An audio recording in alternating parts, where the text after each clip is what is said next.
Programa Red Zone.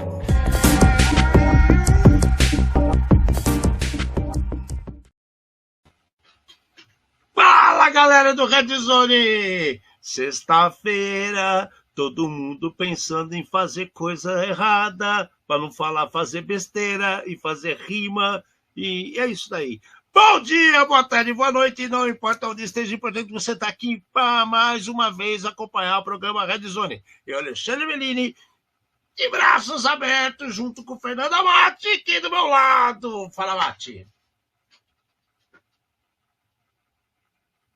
Vamos trazer mais um programa feito por especialistas com os desafios do mundo digital e da segurança cibernética. Uma linguagem fácil, divertida, extrovertida, porém sem nunca esquecer a dose de polêmica e acidez. Tamo aí. Qual a frase da semana? Essa semana doida que nós passamos, hein? Quando falhas de segurança são consideradas recursos não documentados, tá na hora da gente começar a repensar muita coisa. Aquela coisa não tá no playbook e não aconteceu, né? Isso daí também. Essa é uma máxima ótima, né? O povo tá perdendo o chão mesmo, cara. Tá perdendo o chão. Eu já soltei outro dia, né? Falando que tem nego fazendo já relatório para agradar a CISO. Agora tem... Teve uma pessoa que a gente pode até mencionar, eu não lembro o nome agora, depois eu vou olhar direito. Ele foi o ápice do marketing dos carros americanos. Por quê? Porque ele criou a ideia do Mopar, né? Que é a ideia de vender peças para os carros que estavam sendo feitos. Por quê? Porque os carros eram tão bons que eles poderiam perdurar. Então foi assim que se criou a Mopar, juntando Chrysler, Dodge, DeSoto, que não existe mais, Pontiac, que tinha outras empresas junto, né? E aí, qual que foi a sacada do cara principal? É transformar o marketing numa coisa mais agradável para a venda. E ele trouxe assim, para que você vai comprar um carro novo se você só pode trocar essa peça? Com o passar dos anos, a gente vê que isso está se esvaindo assim pelos cantos, né? Que cada vez é feito mais ainda um carro que se desfaz, para você acabar com ele mesmo logo e comprar um carro novo, né? E aí, quando a gente fala de segurança, eu fico triste em dizer-lhes que está indo por um caminho bastante semelhante. Pior, estão vendendo coisas que não entregam o que promete, né? E tem muita gente acreditando ainda naquela famosa bala de prata que também não existe. Fazer o quê, né, Mate? Meu cara, é assim, eu acho que tem muita gente aprendendo, infelizmente, da maneira difícil, né? Mas faz parte do jogo, não tem jeito. Exatamente. Bom, dia 18, de novo, teremos B-Side São Paulo. B-Side São Paulo, que no dia 15, na quinta-feira da semana que vem, nós vamos sortear ingresso para B-Sides. Não tem mais, hein? Não tem mais. Porém, nós teremos para sortear aqui para vocês que acompanham a gente um ingresso para B-Sides que vai ocorrer sábado e domingo. Sábado existem games, existem workshops, existe o Oi, galera, né? Mas o que pega mesmo é o domingo, entre 9 da manhã e 7 horas da noite. Então, assim que iniciarmos nosso programa da semana que vem, vamos falar disso de novo e fazer um sorteio para vocês, beleza? Isso é importante, hein? Isso é importante. Outra coisa importante, como vocês podem ver, a gente está com a nossa cara assim, estampada, né? Que está a nossa cara mostrando ali o negócio da B-Sides, porque nós aparecemos lá, Red Zone, como um dos colaboradores do evento, né? Tanto eu quanto a Amati. Vamos estar por lá, vai ter a Jurassic Village, que o Amati vai estar à frente disso. Então vai ter muita coisa legal. Vai rolar o campeonato de Atari, Amati? Vai conseguir? Vamos tentar fazer. Vamos levar os equipamentos, vamos ver o que acontece. Eu dependo de outras infras lá, mas está tudo planejado, inclusive com prêmio. Olha que legal, olha que legal. Então, Vamos lá, gente. Vamos conhecer B-Sides, que B-Sides é muito bacana, né? Tem muita coisa por trás disso. Virou uma coisa... mini Defcon em São Paulo, né? É um exagero falar isso, mas a ideia da comunidade está ali intrínseca para isso. A H2HC também existe isso, né? Tem as mais comerciais, as menos comerciais, mas enfim, dia 18, B-Sides.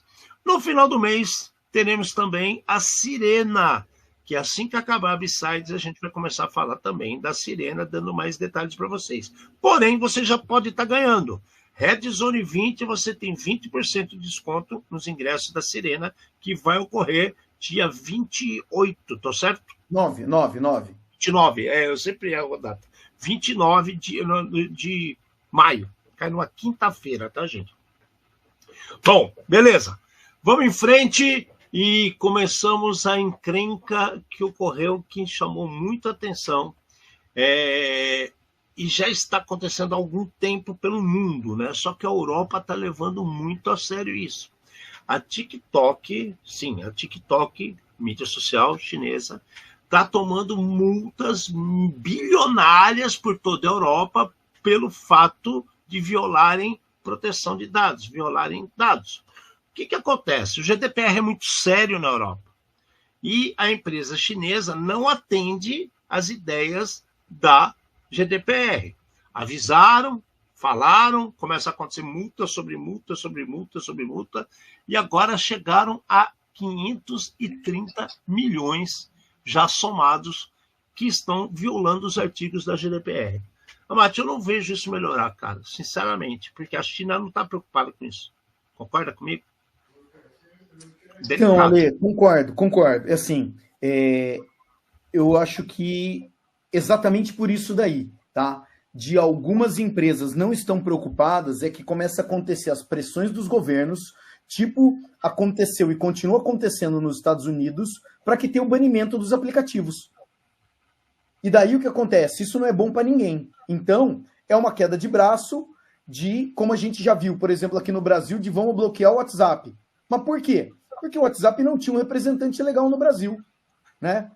Então tá bom, põe um representante legal no Brasil, tá? E pronto, resolveu, alguém levanta a mão. Aqui a gente vai cair na mesma história.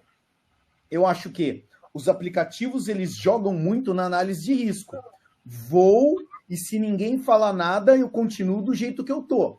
Aqui tem uma lei séria, alguém está pressionando, não, nós não vamos fazer nada. Tá bom, meu amigo, você tem uma multa gigante para pagar, 530 milhões de euros, tá? Você não vai pagar? Bloqueio você, entendeu? Só que daí, assim, é a União Europeia inteira que vai banir um aplicativo.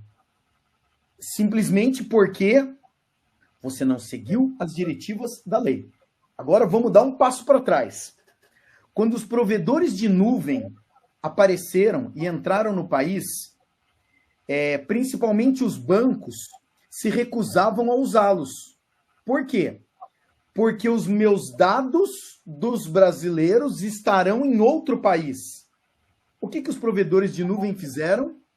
Fizeram servidores de cloud locais no Brasil, para que, quando um banco comprar um serviço de um provedor de nuvem, ele escolha em qual região eu quero que os meus dados sejam gravados.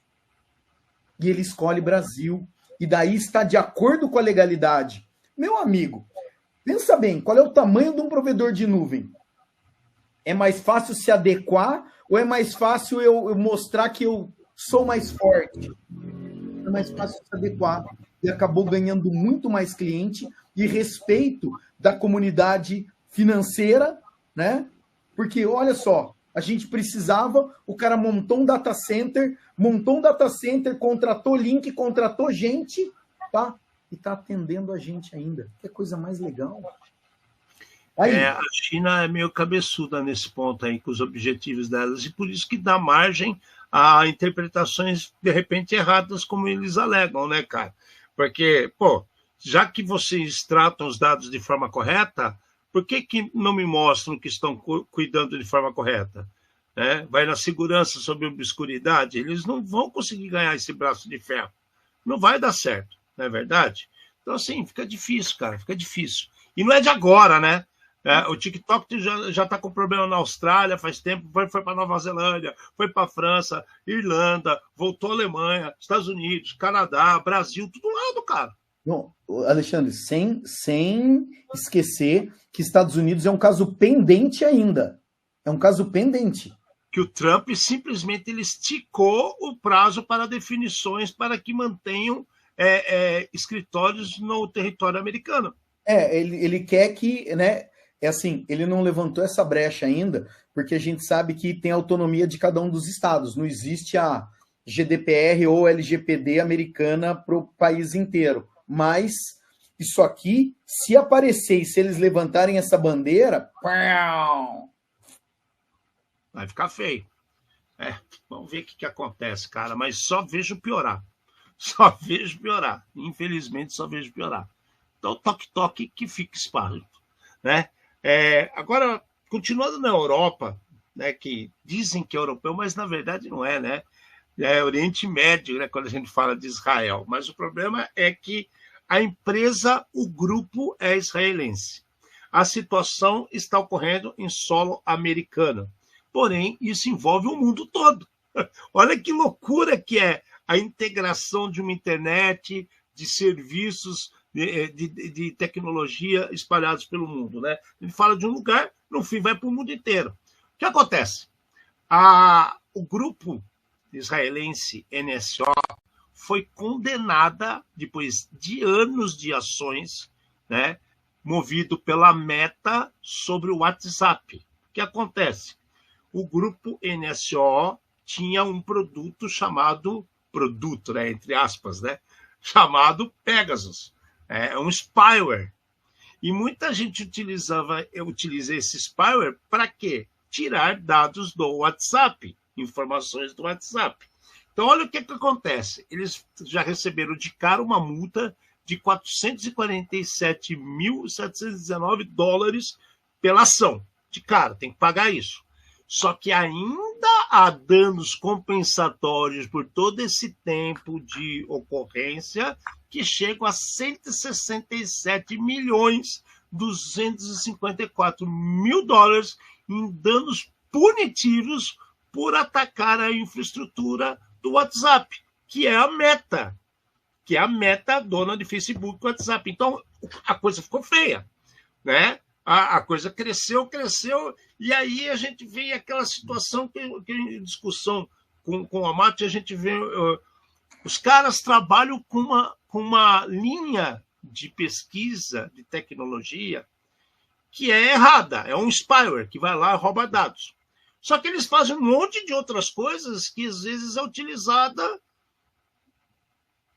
pelo bem, vamos dizer assim, né? Porque são dados de investigação. Você pega o celular de um bandido, você precisa analisar o que aconteceu naquele celular, no WhatsApp dele. Você vai precisar de um produto que faça isso. Esse produto, ele também é com a mesma cara desse tipo de spyware. Então, aí começa a discussão. O que pensar disso? Você acredita, Mate, que a NSO vai entrar em discussão com o americano, ela vai se pronunciar, ou simplesmente faz de conta que nada aconteceu e vira outra empresa com outro nome e continua fazendo a mesma coisa? Porque a gente um negócio que é meio por baixo do pano, a gente não sabe o que acontece aqui. Vai cobrar quem? Que forma? Vamos lá. A grande maioria dos casos do uso do spyware Pegasus, eles estavam sendo usados para vigilância de jornalista. Quem é que são os contatos, quem é que está passando informação, quem não sei o quê. Então, estava sendo usado exatamente para espionagem. A gente tem um detalhe aqui que é o seguinte, quem é que comprou e quem é que está usando contra quem, né? Para descobrir informação de outros. A gente tem um monte de pequenos detalhes aqui no meio. Eu acho que quando principalmente você começa a pensar em lei, né, ou possibilidades legais, eu podia ir em cima do cara que comprou. eu podia ir em cima do jornalista, eu podia ir em cima do investigado, né? Os caras pegaram e deram vários passos para trás e falou assim, ó, estão usando um spyware contra o WhatsApp, não é contra o Alexandre ou contra o Fernando. É através do WhatsApp. Vamos processar a empresa que criou o produto, tá? Porque eles mexeram, bolinaram nossa infraestrutura. E aqui começa a confusão. Por quê? Os caras pegam e falam assim, tá bom, não vamos pagar. Pô, tá ótimo, né? Não vamos pagar. Quais são as considerações agora? Como a gente está falando de produto via internet, esse produto, né, ele pode continuar sendo disponibilizado para qualquer um que tenha capital para pagar. Primeira parte é essa. Então, eles podem também se negar a vender para esse governo que está os processando. Todo mundo vai ter a coisa, menos você. Então, assim, é um negócio muito delicado, né? O esquema que o Alexandre estava comentando, a gente cai numa tecnologia que eles chamam de tecnologia dual. A tecnologia ela pode ser usada tanto para o bem quanto para o mal. Cara, depois que compra a tecnologia, quem vendeu não sabe como é que isso vai ser usado, né? E daí temos um problema. Agora aqui, talvez, o cara ele vai falar, vou usar para fazer isso, vou usar para fazer aquilo. Você tem um carro, que você usa ele para dirigir. Se o cara pegar o carro bêbado e atropelar alguém, ele usou o carro como arma. É uma tecnologia dual também. Carro, você compra a faca para cortar pão e passar manteiga no pão. Se você enfia em outra pessoa... Exato. Então, é assim, a culpa é da produtora de faca, né? A culpa não é da produtora de faca. Facas Guinso. Então, existem detalhes legais aqui, né? Que a gente tem que ver como é que continua. De qualquer maneira, mais uma vez, um produto está sendo, né? Eu acho que está cada vez fechando o cerco contra algumas coisas. Elas vão continuar existindo? Vão. Talvez mais escondidas do que elas já eram. E é ruim. Piora. Como a gente fala, só piora. E para onde vai isso? Não sei. Vai ser cobrado esses valores? Não sei. Porque se a gente para pensar, a mesma meta que está para receber todos esses valores é a mesma meta que também deve vários valores em vários locais por aí. Tá fazendo caixa, Lê, para pagar os outros. Até isso a gente pode pensar, né? Mas é curioso, uma coisa curiosa.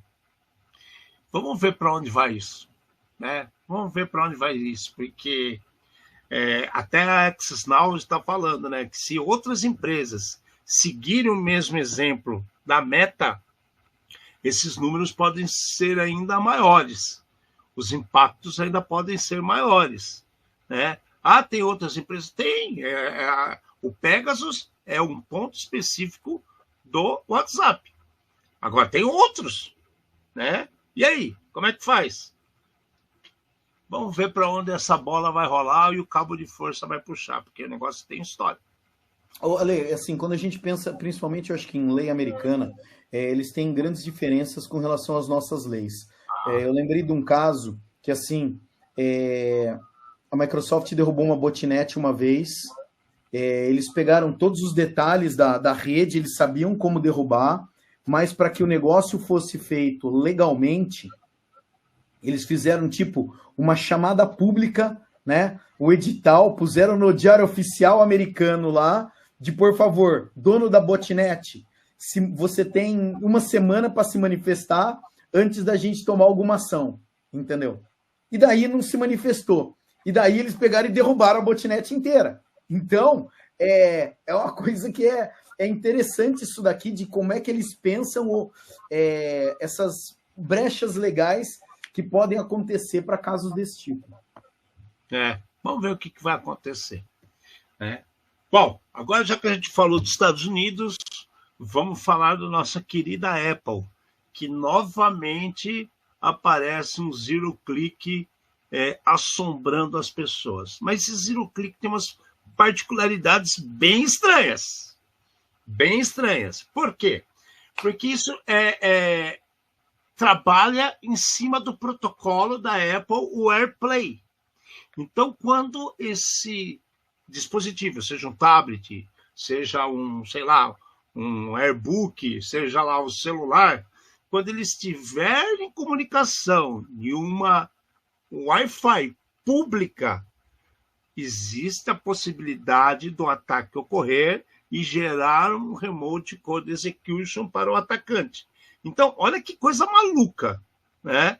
Você tem que juntar aquele alinhamento dos planetas, né, Mate? Mas se acontecer, é possível. Então, você junta a Wi-Fi pública, você pega um dispositivo que, de repente, não esteja atualizado ou que apresente aquele tipo de protocolo que foi explorado, né? E ainda a pessoa vai ter que estar utilizando naquele momento e o cara perceber e realizar o ataque. Mas existe. E criaram até 2 CVEs com isso. Agora, vamos lá, Mate. A gente cai numa situação que tem alguns problemas que ocorrem, são descobertos por pesquisa, que começa a gerar um pânico, às vezes até desnecessário, né? Porque, para pensar, tem que ser reportado. Mas muita coisa acontece com uma situação que é muito específica, cara. É muito específica, começa a aumentar o problema. Assim, será que isso é tão simples de ser feito ou impactar as pessoas? Impactar o RCE vai. Agora, se é simples de aplicar, eu já não digo que seria tão simples assim. Concordo plenamente. O que eu vejo aqui, assim, a situação ela é complicada porque quando a gente fala dessas situações do AirPlay, você acha o dispositivo e fala conectar, né? Então, você achou a caixinha de som, você fala conectar e está funcionando. Ele tem uma access list e essa access list geralmente está permitindo tudo para todo mundo. E aqui começa a confusão. Por quê? O problema do protocolo são as 2 pontas do protocolo.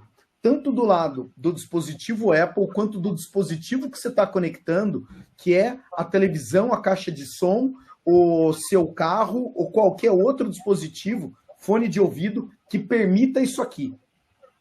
A lista das CVEs é muito maior, tá?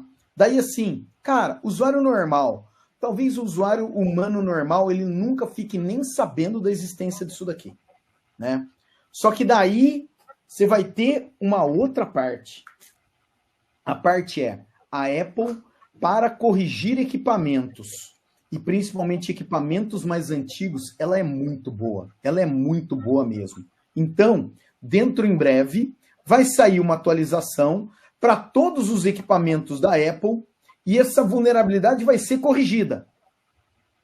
Sim? Não. Por quê? Porque corrigiu nos equipamentos Apple. Os equipamentos ponta, eles continuam com a mesma vulnerabilidade. Então, a caixa de som, ela não foi atualizada.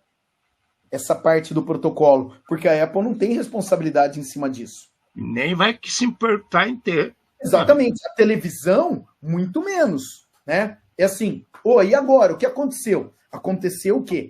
Diminuiu a quantidade de produto, diminuiu, sei lá, talvez, não digo, parte desses vetores, né? Porque contra o usuário não acontece mais, contra o usuário possuidor do aparelho telefônico, vamos chamar assim, né?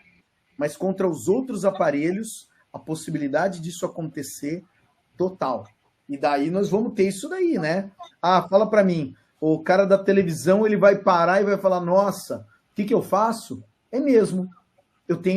Se eu sou uma televisão, eu tenho que mostrar a imagem. Eu vou arrumar o protocolo da Apple? Cara, esquece. A chance é pequena e vamos trabalhando nessa chance pequena e mais equipamento vulnerável por aí. Até que alguém descubra um em cima do outro como é que encavala um monte de coisa e cria um monstrengo aí. Mas isso daqui foi algo sinistro que os caras fizeram. E a maneira como descobriram também, né, cara, é muito louco isso, cara. Cara, e é zero click. O que quer dizer zero click? Tem gente que não está acostumada com esse termo. Zero click é que vai acontecer sem ninguém fazer nada. Basta acontecer essas situações de um protocolo estar ativo e se alocar a um sinal de Wi-Fi público. E aí, assim, o cara está lá com o celular no bolso, o celular está aberto, procurando rede, vai conectar, vai acontecer o problema, e o cara não fica nem sabendo.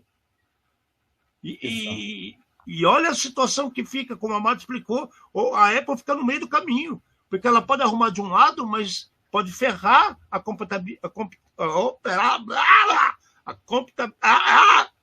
compatibilidade com outro produto.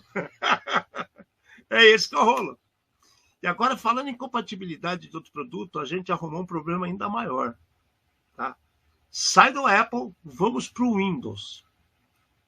No Windows, olha que coisa louca, descobriram um problema, né, com RDP, Remote Desktop Protocol, que você faz a conexão remota de um Windows, de uma estação do Windows. E aí o que acontece? Não tem conserto. Peraí, como assim não tem conserto? Por que não tem conserto? A Microsoft se recusa a mudar ou corrigir esse protocolo remoto do desktop, que é o RDP, porque se ela fizer isso, ela pode diretamente impactar a compatibilidade. De novo, eu estou enrolado. O equipamento ser compatível com outros equipamentos, outros produtos. Né? Estou com a língua presa hoje, é esse que é o problema. Então, a Microsoft falou assim, não vou arrumar. E a gente tem um Remote Desktop Protocol que tem uma falha seríssima. É uma falha e uma brecha de segurança. E agora, Amati, como é que a gente corre de um problema desse? O produto vai deixar de ser compatível com outros produtos? A Microsoft não quer isso. Aí vale a pena arrumar esse RDP? Porque tem um histórico. De repente, quando mudar uma nova versão de Windows, pode até virar, mas difícil, hein? Cara, eu acho que a gente vai cair algo muito próximo do que de comentar, que é uma análise de risco, né? Qual é a situação? Acharam uma vulnerabilidade.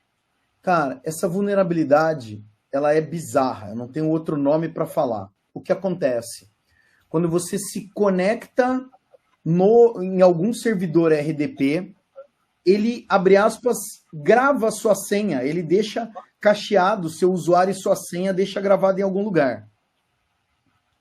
Explorando essa vulnerabilidade, mesmo que seu usuário seja revogado e que sua senha tenha mudado, se você já conseguiu logar pelo menos uma vez, ele te dá acesso. Então, é sinistro. Você saiu da empresa, o cara bloqueou tudo e você conseguiria voltar se conseguisse explorar isso aqui. Só que para arrumar, é uma questão de compatibilidade que perde a compatibilidade, né? Não tem como arrumar um só, né? Vai acabar perdendo a compatibilidade com os antigos. E a Microsoft, ela preza muito para esse tipo de coisa aqui de retrocompatibilidade. Por mais que eles estejam abandonando algumas coisas, né? Que a gente tem visto, tem data para protocolo X ser desativado, data para o protocolo Y. A gente sabe e a gente está cansado de falar que tem empresa que ainda coloca o servidor de remote desktop, né, exposto na internet. E daí, não interessa se a senha é a mesma, se o usuário é isso, se o usuário é aquilo. Isso é um risco gigante. A empresa não tem noção da besteira que ela está fazendo. Tá bom. Voltando para o problema original, eu acho que parece que já tinha sido alertado anteriormente, tem mais, de novo foi alertado de novo, e agora depende do especialista na ponta fazer análise de risco e falar, amigão, realmente, isso aqui é sério, vamos mudar, perdeu a retrocompatibilidade, é igual o programa do imposto de renda. Cada ano você vai ter que ter um programa novo na sua máquina, né? O que é? Para o Windows NT? É esse. É para 95? É esse. É para 2000, 2001, 2002, tá? E tem 20 programas para fazer remote desktop. Eu não vejo outra forma. mas pelo menos está da maneira segura. Agora, pesquisadores alertaram. Se vão seguir... Mas então, agora vem a segunda parte, que vamos esperar algumas semanas e alguns meses, porque a notícia ela pode ser diferente, né? Criminosos estão explorando ativamente a vulnerabilidade X. Acaba pressionando a empresa a fazer as correções e as atualizações necessárias, e daí muda tudo. Vamos esperar. Microsoft normalmente não dá ponto sem nó, mas essa assusta, né? Essa assusta. Né? E não fica por aí, não. Microsoft continua em voga, como diz os velhão, como nós, velho.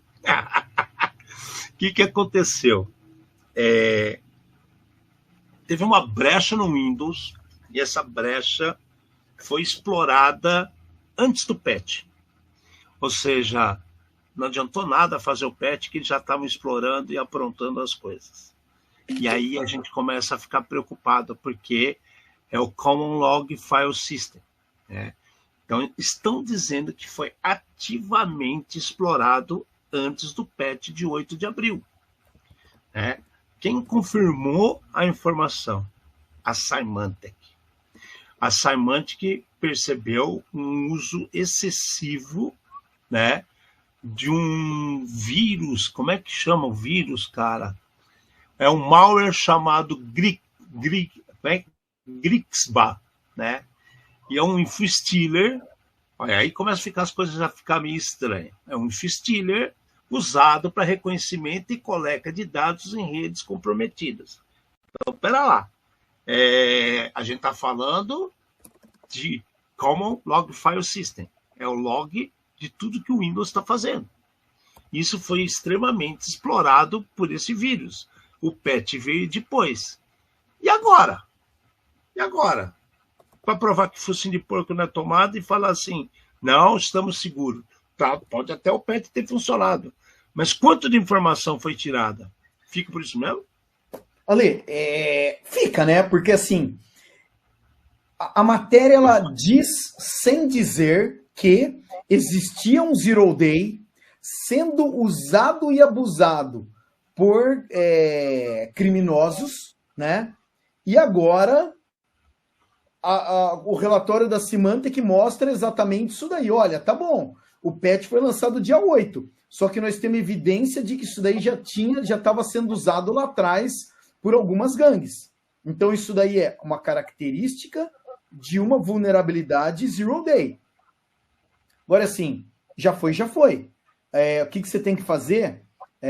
Você já atualizou seu Windows hoje? Entendeu? Só dia 8, hein? Foi dia 8 de abril. Hoje já é 9 de maio, é um mês depois, gente. Então, exatamente. E agora, semana que vem, já deve ter mais um pacote de patch para mandar. Então, eu acho que essa notícia, a única coisa que ela mostra continua existindo uma briga de gato e rato, né? Tom e Jerry, aonde não tem jeito. A Microsoft trabalhou, tem o patch. Ah, mas os criminosos estavam explorando antes. Meu amigo, fizemos o melhor, a data é essa, atualiza para você não ser o próximo, né? Aí quem foi lá atrás? Foi lá atrás. Sinto muito. Essa vulnerabilidade é outra brecha que é sinistra, porque se eu não estou errado, esse CVE permitia você crescer no sistema operacional como system, né? Que é uma permissão maior do que o admin dentro do Windows, né? Então, o negócio é sinistraço. E essa investigação da Symantec é muito louca ainda, porque eles comentam de uma, vamos chamar, cadeia de ataque, onde o criminoso invadiu um firewall da Cisco, depois ele acessa o Windows e depois ele ganha privilégio administrativo dentro desse Windows. Então, como é que eu cheguei lá na ponta? Ele tinha que ter um vetor externo. O cara invadiu o firewall, do firewall ele entrou para dentro do Windows. Sinistro. Cara, foi ninja, cara. E outra, através do log, porque se você está como sistema, escreve no log, você está com permissão lá em cima. Você já vai fazer outras coisas. Olha que coisa maluca que é isso, cara. Sinistro é o melhor nome mesmo. Fala da semana passada e daí a gente entra nessa. Para poder ter uma sequencinha. Tá bom. A gente está tentando falar alguns programas sobre a situação do Brit Forum, porque se esticou demais, né? E ficou uma névoa no Brit Forum, porque simplesmente ficou fora do ar. Primeiro, o impacto foi esse, está fora do ar. Depois apareceu algumas pessoas tentando acessar de outras formas e fazendo uso de proxy para resgatar a informação. Ficou um silêncio total. Aí veio uma conversa dizendo que estava totalmente fora por causa de ataques do tipo de DOS, né, com bots imensos que derrubavam o chat, o fórum, né, a cada vez que você tentava colocar ele no ar. Mas peraí, né? Um complô contra os caras? É governo que está fazendo isso obrigatoriamente para forçar? Porque todo mundo sabe que tem situações dentro do Brit Forum que afetam governos. Então, fizeram uma super bot de governo e falou assim, esses caras não vão mais levantar o bot enquanto a gente estiver aqui. Não se sabe. Aí apareceu uma outra história, né, Mate? De grupos que estavam fazendo clones disso ou daquilo. Não se sabe o que aconteceu. Qual a situação hoje disso, Mate? Para que lado vamos correr? Continua fora. Mas assim, quanto mais, pior fica, tá? Ou quanto menos, vamos dizer assim. O que acontece? O Brit Forum, ele tinha diversos domínios. Então, tinha diversas extensões. Uma das extensões é, por exemplo, britforum.st, tá? Tinha várias outras. Eu acabei de tentar acessar o Brit Forum agora, tá? Então, agora, vamos contextualizar, 9 de maio, meio-dia e 25, tá? O que acontece? Tem uma mensagem dizendo, mais ou menos no dia 15 de abril, a gente recebeu a confirmação de teve uma suspeita de um zero day na nossa plataforma. Então, vai fazer quase um mês que está fora. Alguém acessou, tirou a plataforma do ar e tudo mais. Dando um passinho para trás, quem que é o Brit Forum? O Brit Forum é como se ele fosse o eBay, ou como se ele fosse o Mercado Livre da maldade. Lá, as pessoas entram e colocam para vender bancos de dados, né, com dados de pessoas. Saiu uma vulnerabilidade nova. Tem gente que vai lá e pede, olha, alguém tem um banco de dados de carteira de motorista do país A, alguém tem foto, eles só são bens digitais, né? Mas tudo relacionado à maldade, tudo relacionado a alguma coisa desse tipo. O Brit Forum saiu do ar. Eu acessei um dos outros, não sei se eu posso chamar de clone, né, do Brit Forum, e daí assim, eu tive que fazer meu cadastro de novo. Se eu fiz meu cadastro de novo usando a mesma senha, talvez um site clone falso saiba qual era a minha senha. Um defacement. Então, ou um super site de phishing para pegar a galera. O site tinha milhares de pessoas diariamente acessando aquilo lá.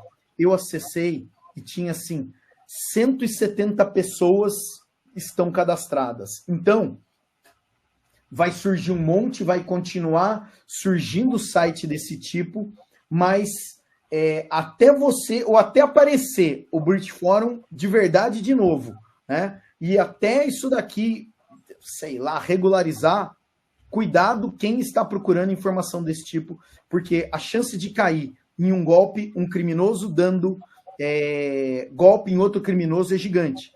Fernando, você falou criminoso, o que você estava fazendo lá, né? É assim, esse site ele era usado por pesquisadores e jornalistas para descobrir falhas ou para descobrir quem é que estava oferecendo vazamento de alguém. Então apareceu, a empresa do Alexandre tem dados vazados. O Alexandre não falou nada até agora, ele está quietinho. Nossa, agora está pressionando ele a falar porque o Britain Forum mostrou. Se você for parar para pensar, existe uma parte positiva, né, em ter acesso a esse tipo de informação para que a empresa se manifeste, para que você saiba que os seus dados foram vazados, para que você consiga se proteger e tudo mais. Mas tudo que estava lá, né, são dados ilegais e usados de forma criminosa contra os cidadãos de bem, infelizmente. Cara, é muito louco isso, cara. Eu ainda acredito que tenha mãozinha de governo por trás nessas situações, cara. Situação de amiguinho ferrando amiguinho, a gente sabe que existe. A gente sabe que existe. A inveja é um negócio que existe desde Abel e Caim, né? Que os caras falam que o irmão matou o outro lá atrás porque o pai dava mais atenção para um para o outro. Dizem, está escrito nas escrituras, como falo. A gente está com uma nova escritura. O programa Red Zone trazendo coisa do British Forum há meses muito estranhas, né? Desde aquele ataque que o FBI derrubou e ficou alguns dias com a tela, com o simbolão do FBI, e logo depois os caras subiram gigantesco, grandão no mundo inteiro, e ninguém soube como que eles fizeram, vem acontecendo coisas estranhas, meses sem entrar mês, sai mês. Então, o que ficou mais suspeito nisso daqui, Ale, foi muito bem lembrado, não tinha, o site saiu do ar e não apareceu a página do FBI. Então, por isso levantou várias outras teorias da conspiração do que podia estar acontecendo, né? E daí, numa dessa, pode ser que como o Alexandre acabou de falar, o próprio FBI ou alguma agência governamental suba ao site falso para que todo mundo logue lá e eles consigam descobrir quem está fazendo o quê, né? Só que daí agora temos que ver para onde foi esse banco de dados, uma hora ou outra aparece, né? Vamos esperar. Alguém vai abrir a boca. Alguém vai abrir a boca. Bom, a gente falando desse mundo obscuro aí, né? A coisa também ficou estranha essa semana com a Lockbit.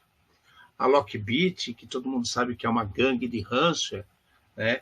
Ela trabalha de forma escusa, ofertando ransomware as a service e até outras situações que envolvam ransomware e malwares, inclusive ataques de phishing, outros produtos ligados ou não a eles diretamente. E aí o que acontece? Eles sofreram um ataque, cara. Mas peraí, como assim sofreram um ataque? Sim, sofreram um ataque semelhante ao que a gente está contando aqui, que poderia ser a possibilidade, como se fosse um defacement. Eu pego a cara daquele produto, faço igual em outro lugar, faço com que as pessoas se conectem a ele, e aí você começa a expor informações que não deveriam estar expostas. Mais curioso ainda, descobriram que no meio dessas tentativas, as senhas que estavam sendo utilizadas eram em texto claro. Então isso é mais esquisito ainda dentro do ambiente totalmente de hacker, cara. Não dá para entender. Acharam que ninguém ia descobrir isso. Agora, por que isso está acontecendo? É uma ação governamental? É alguma instituição de defesa, polícia, Europol, Interpol, FBI? Não se sabe. Simplesmente foram lá e hackearam o maior provedor de problemas que tem no mundo. A verdade é essa. Isso aí vai dar história também, né, Márcio? Isso daqui já está dando, Ale. Vamos lá. Diferente do British Forum, o British Forum, ele tinha, vamos chamar assim, ele tem uma... ele está dentro da internet pública. Se você souber procurar, você consegue achar, você consegue ter acesso. Aqui não. Né? O BitLock, ele está dentro... o Lockbit, né? Ele está dentro da rede Tor, ele está dentro da Dark Web. Qual que é o detalhe que aconteceu aqui? Uma das páginas dos afiliados, então, não existe um único endereço. existem vários endereços que eles redirecionavam para um único, né? A página de um dos afiliados apareceu mostrando, né, uma mensagem, e essa mensagem tinha, clica aqui para fazer o dump do banco de dados. É um dump de um banco de dados MySQL, então, um banco conhecido e muito usado na internet. Eu fui olhar, tem 60 mil carteiras Bitcoin lá. Então, para quem quer fazer análise, quem gosta de análise, agora dentro do blockchain e tudo mais, né? Pensa bem, 60 mil, não sei se estão todas em uso ou se elas estavam criadas ali, mas agora dá para tentar fazer o follow the money, para onde esse dinheiro estava indo, né? Então, isso aqui é uma coisa interessante. Quando você pega a lista de clientes, vamos dizer assim, existem vários nomes de clientes brasileiros. Eu não investiguei para ver se todos eles eram, ou se apareceu publicamente alguma informação, tá? Mas tem empresa de varejo, universidade e tem escritório de advocacia, entendeu? Então tem para todo mundo. E daí, quando a gente olha isso que o Alexandre falou, o arquivo de senha, eu não me toquei no que estava acontecendo, porque eu comecei a olhar, são 75 usuários, então tinha 75 administradores nesse como é que fala? Nesse grupo de afiliados. O primeiro, o admin, tinha uma senha de 40 caracteres. E a hora que eu olhei a senha de 40 caracteres é um número que dá um SHA-1. Quando você cifra a senha, o hash SHA-1 são 40 caracteres. E eu falei, tá cifrado. E eu acabei não olhando as outras. E depois eu fiz uma estatística, né? As senhas tinham que ter no mínimo 20 caracteres, tem algumas um pouquinho menores, mas tem senhas que estão lá em texto claro. Então, mesmo parecendo que tinha sido cifrado, né? As senhas talvez sejam só sequências de caracteres muito estranhas, que estavam em texto claro ali, não me chamou a atenção isso daí na hora. Vamos ver o que acontece. O site saiu do ar logo depois da publicação, algum tempo depois, algumas horas depois, eu não sei quantas horas exato depois, né? Porém, para pesquisadores, esse arquivo, alguns outros pesquisadores colocaram no GitHub para que o pessoal pudesse analisar. De qualquer maneira, mais uma vez, BitLock sendo macetado e talvez por forças internas, né? Não está claro ainda, mas vamos esperar que deve ter mais um monte de relatório ridículo que vai aparecer nos próximos dias, tá? Vamos analisar até que apareça um relatório sério com informação séria. Mate, quando você fala clientes, né? Esses clientes, como que a gente pode explicar para quem está querendo? Vítimas. Nós temos... para deixar claro. Para deixar claro. É isso, né? Eles vendem o crime como serviço, né? Quem é cliente? Cliente, infelizmente, é uma vítima. Então, dentre as vítimas, universidades, escolas, empresas do ramo de varejo e escritório de advocacia. Então, quando a gente pega empresa, escritório, você pega, sei lá, varejo, eu até entendo o cara ser impactado e correr atrás e tentar resolver o problema. O advogado, a mesma coisa. Eu me ferrei, vou contratar um advogado e coloco ele para negociar. Um detalhe aqui que muita gente não sabe como funciona. Quando você faz uma situação de ransomware e tem essa negociação, ela é pessoal. Os pagamentos são feitos em bitcoins. Então, são pessoas que assumem aquele problema e fazem a solução, entre aspas, né, ou não, né, o pagamento de uma carteira para outra, oferecendo dinheiro que está sendo cobrado pela gangue, né, pela Lockbit.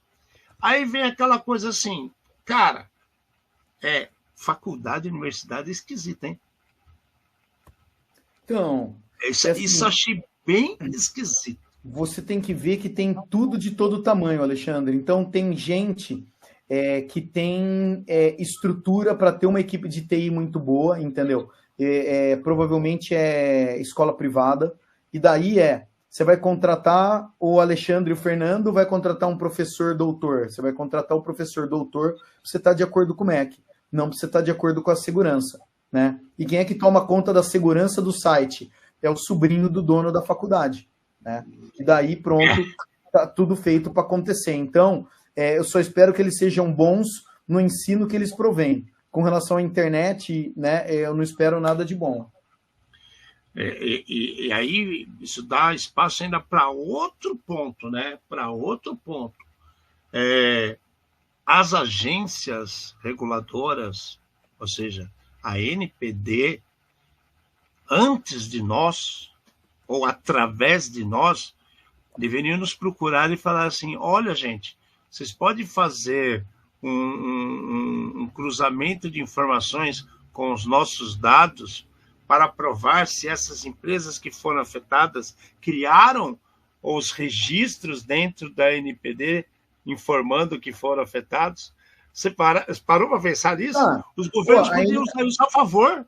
Então, a NPD podia contratar a gente tranquilamente para fazer esse tipo de coisa, entendeu? Com muito prazer. E aí correr atrás dos caras que estão errados, que não informaram. Exato. E do mesmo jeito que a gente acabou de falar, que tem uma empresa que talvez esteja processando a outra para pagar, né? A multa regulatória pode vir uma parte para a gente para pagar nosso trabalho. Exatamente, exatamente. Então, é esse tipo de situação que prova que há uma parte da sociedade mundial como todo muito mal preparada. Né? Ainda a gente querendo se meter a falar de segurança da informação e não tem competência para isso. Concorda comigo, Mate? Porque, caramba, o negócio vazou. Aproveita o vazamento em seu favor. Aproveita o vazamento para garantir que o governo seja atuante, mostrando que ele está de olho e que as empresas que não seguiram regras e leis promulgadas, publicadas e em uso, em atividade, não estão sendo cumpridas. Olha que oportunidade que o cara tem na mão. A faca e o queijo, cara. Né? Mas não, né? Porque se eu mexer com o negócio do bandido, bandido também serei. Não, caramba. É só fazer do jeito certo. É só fazer do jeito certo. Né? Parece que não aprenderam nada com as investigações do FBI, da Interpol, né, da Europol, né, do MI6, tudo isso. Isso acontece o tempo todo, cara. Tem que aproveitar uma situação dessa para usar para o bem. E ainda outros, né, empresas que trabalham com a parte de vírus e tal, também podem sim usar isso a favor. Olha, esse cliente tem ou não tem produto? Que produto ele deveria ter? Ele é nosso cliente? Opa, será que a gente errou? Será que a gente deu falha e não fomos informados? Cara, vamos atrás do cliente e tentar entender como ele foi infectado para a gente poder ofertar para ele um atendimento melhor, melhorar o nosso produto. Então, são várias facetas que estão sendo esquecidas. Estranho isso aí, cara. Estranho, cara. Mas, enfim, assim caminha a humanidade. A inteligência artificial vai resolver, é assim que fala? Esperemos, né? Não sei quanto, mas... Bom, galera, a gente está finalizando esse programa para vocês. Vamos falar do CEO um pouquinho, porque a gente tem aqui 5 minutinhos para falar. Você acha que dá para falar daquele do CEO? O CEO é o caso que a gente trouxe aqui para vocês há um tempo atrás, que era um cara que já estava criando problemas e distribuindo malware, que ele foi investigado. E agora ocorreu de novo isso. Né? Por que essa pessoa ainda está ativa fazendo isso no mercado? Eu não entendi. Não, então, Ale, assim, eu acho que a história, né, rapidamente, a história de um CEO de uma firma de segurança que foi pego instalando malwares dentro de um hospital. O cara entrou e estava com o pendrive espetando malware. É assim, Isso daqui aconteceu nos Estados Unidos. A gente tem que ver que existem profissionais bons e ruins em qualquer lugar do mundo. Existia uma prática, algumas empresas aqui no Brasil que tinham esse tipo de prática, tá? Sei lá, no mínimo nojenta, tá? O que acontece? Ele vende a doença para depois ele poder... ele planta a doença para ele poder vender o remédio. Aqui, aconteceu com o hospital, os caras conseguiram detectar que tinha uma pessoa dentro da instalação que não fazia parte de equipe nenhuma, né? Colocando pendrive nas máquinas. O cara se negou, não, foi sem querer, não sei o que, mas as câmeras de segurança conseguiram mostrar quem era o cara. E daí, esse daqui é um processo que já vem de algum tempo, né? E o cidadão está sendo processado pela tentativa de instalar malware nos computadores do hospital. Não fala qual é né? Se ele ia vender depois a solução, se era ransomware, se ele fazia parte de alguma gangue de ransomware, mas, de qualquer maneira, o hospital conseguiu detectar uma doença, né? Que muito louco, usando câmera, né? Com segurança físico e tudo mais. Então, não existe uma única solução. Existe sempre combinações e camadas, né? Importantíssimo isso daí. Segurança física, segurança lógica, né? Câmera para monitorar e tudo mais. E ética ainda deveria existir, né?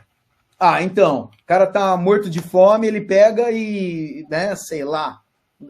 Essa comparação também não foi boa, desculpa. Mas.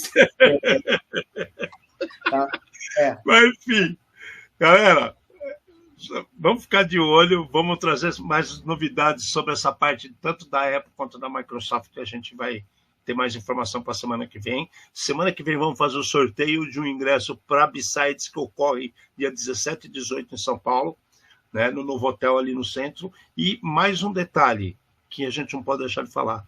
A gente quer mandar um imenso agradecimento ao Stefan Vitor, que ficou aqui com a gente na semana passada fazendo comentários sobre a RSA, e no fim ele comentou o programa inteiro. Então, de tempos em tempos, como a gente de vez em quando traz alguns amigos que vocês já viram mais de uma vez aqui, o Stefan vai passar a fazer parte dessa turma, porque ele está numa camada comercial da segurança da informação e traz uma visão que agrega muito para aquilo que a gente fala aqui. Então, de tempo em tempo, a gente vai trazer ele.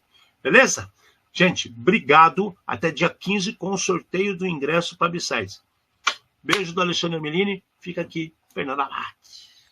Trouxemos luz aos cantos mais escuros da Dark Web.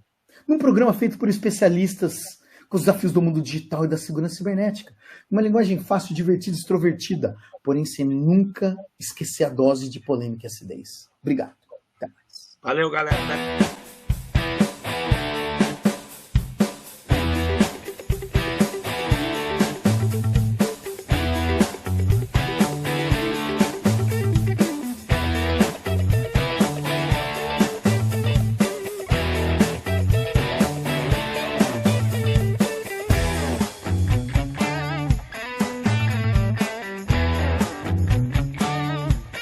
Programa Ed Zone.